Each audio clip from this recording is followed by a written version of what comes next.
আসছি পরের খবরে। বাংলার বাইরে বাংলায় কথা বলায় পরিযায়ী শ্রমিকদের বাংলাদেশি তকমা হেনস্থার খবর বারবার উঠে এসেছে। সুপ্রিম কোর্টে মামলা পশ্চিমবঙ্গ পরিযায়ী শ্রমিক ওয়েলফেয়ার বোর্ডের। কেন্দ্র এবং 9 রাজ্যের মতামত জানতে চেয়ে নোটিশ শীর্ষ আদালতের।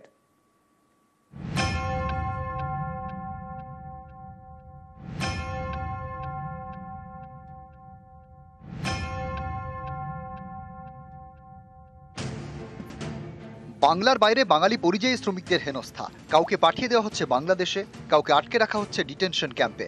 এবার বাঙালি পরিযায়ীদের এই হেনস্থার ইস্যু পৌঁছলো সুপ্রিম কোর্টে। দেশের শীর্ষ আদালতে স্পেশাল লিভ পিটিশন দায়ের করল পশ্চিমবঙ্গ পরিযায়ী শ্রমিক ওয়েলফেয়ার বোর্ড। তাদের অভিযোগ, মে মাসে একটি সার্কুলার জারি করেছে কেন্দ্রীয় স্বরাষ্ট্র মন্ত্রক। তার ভিত্তিতে বাঙালি মুসলিম পরিযায়ী শ্রমিকদের বাংলাদেশের সন্দেহে আটক করা হচ্ছে। বেশিরভাগ ক্ষেত্রে নথি খতিয়ে দেখার পর জানা যাচ্ছে তারা সবাই ভারতীয় নাগরিক। কিছু ক্ষেত্রে তো বাংলাদেশে পাঠানোর পর ফিরিয়েও আনা হয়েছে। এভাবে নাগরিকত্ব নিয়ে সন্দেহ হলেই কাউকে আটক করে রাখতে পারে না সরকার। অনেকের উপর তো অত্যাচারও হচ্ছে। এর ফলে দেশ জুড়ে উদ্বেগের পরিবেশ তৈরি হচ্ছে। নথি খতিয়ে দেখার সময় যাতে কাউকে আটক করে না রাখা হয় সেটা আদালত দেখুক। সম্প্রতি দিল্লি পুলিশ একটি চিঠিতে বাংলাকে বাংলাদেশি ভাষা বলে উল্লেখ করে, যা নিয়ে তুমুল বিতর্ক হয়। এদিন শীর্ষ আদালতে পশ্চিমবঙ্গ পরিযায়ী ওয়েলফেয়ার বোর্ডের আইনজীবী প্রশান্ত ভূষণ বলেন, দিল্লি পুলিশ বলছে কাগজপত্র সব বাংলাদেশি ভাষায় লেখা, অথচ বাংলাদেশি বলে কোনো ভাষা নেই, এটা তো বাংলা ভাষা। বিচারপতি সূর্যকান্ত বলেন, যে রাজ্য থেকে তারা এসেছেন এবং যে রাজ্যে তারা কাজ করছেন, দুপক্ষের মধ্যে সমন্বয় করার জন্য একটি নোডাল এজেন্সি দরকার। ধরে নিন কেউ বেআইনিভাবে দেশে এসেছে, সেক্ষেত্রে কি হবে? আটক না করলে তো পালিয়ে যাওয়ার সম্ভাবনা থেকে যাচ্ছে। প্রকৃত পরিযায়ী শ্রমিকদের জন্য তো কোনো কার্ড তৈরি করা যেতে পারে, যেটা সব পক্ষ মেনে নেবে। তখন বিচারপতি জয়মাল্য বাগচি মন্তব্য করেন, শুধু বাঙালি নয়, পূর্ব দক্ষিণেরও বহু বাসিন্দা পশ্চিমে যাচ্ছেন, এটা বড় ইস্যু। এরপর পরিযায়ী ইস্যুতে কেন্দ্রীয় সরকার এবং 9টি রাজ্যের মতামত জানতে চেয়ে তাদের নোটিশ পাঠানোর নির্দেশ দেয় সুপ্রিম কোর্ট। নোটিশ পাঠানো হয়েছে পশ্চিমবঙ্গ, ওড়িশা, রাজস্থান, মহারাষ্ট্র, দিল্লি, বিহার, উত্তরপ্রদেশ, ছত্তিশগড় এবং হরিয়ানাকে। নিউজ 18 বাংলা।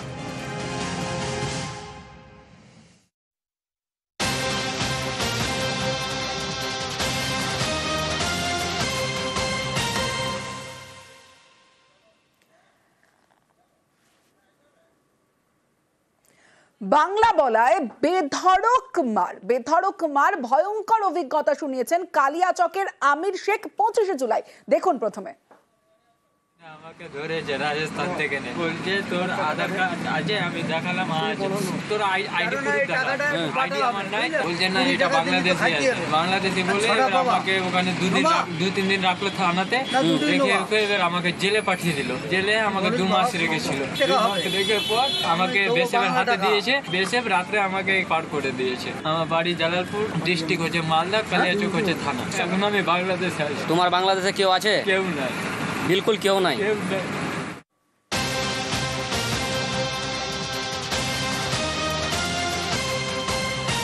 আমির শেখের ভয়ঙ্কর অভিজ্ঞতার সেই ভাইরাল ভিডিও আপনারা দেখলেন। রাজস্থান পুলিশের বিরুদ্ধে চাঞ্চল্যকর অভিযোগ, গভীর রাতে জোর করে সীমান্ত পার করানোর অভিযোগ, গুলি করে খুনের হুমকি দেওয়ারও অভিযোগ আমির শেখের।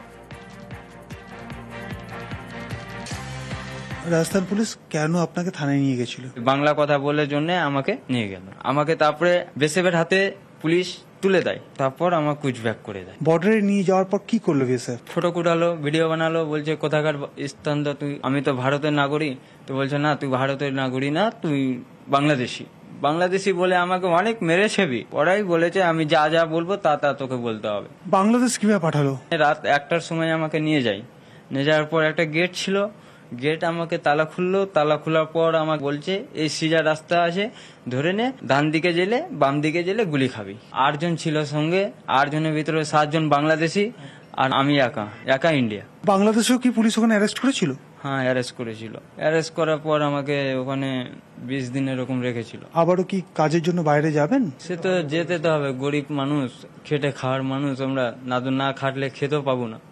আমরা অসহায় গরিব মানুষ, দুমুঠো ছেলে পুলের মধ্যে ভাত তুলে দেওয়ার জন্য আমাদেরকে ভিন রাজ্যে কাজে যেতে হয়। আর যদি আমাদের বাংলা কথা বলার জন্য যদি এরকম হেনস্থার শিকার হই আমরা, এই জন্য আমি মাননীয় বিচারপতির কাছে আবেদন রাখবো যে তিনি এই বিচারটা যেন সঠিকভাবে করেন। রাজস্থানের পুলিশ সবগুলো তথ্য পাওয়ার পরে কেন বাংলাদেশ পাঠালো, আমরা এটার শাস্তি চাই।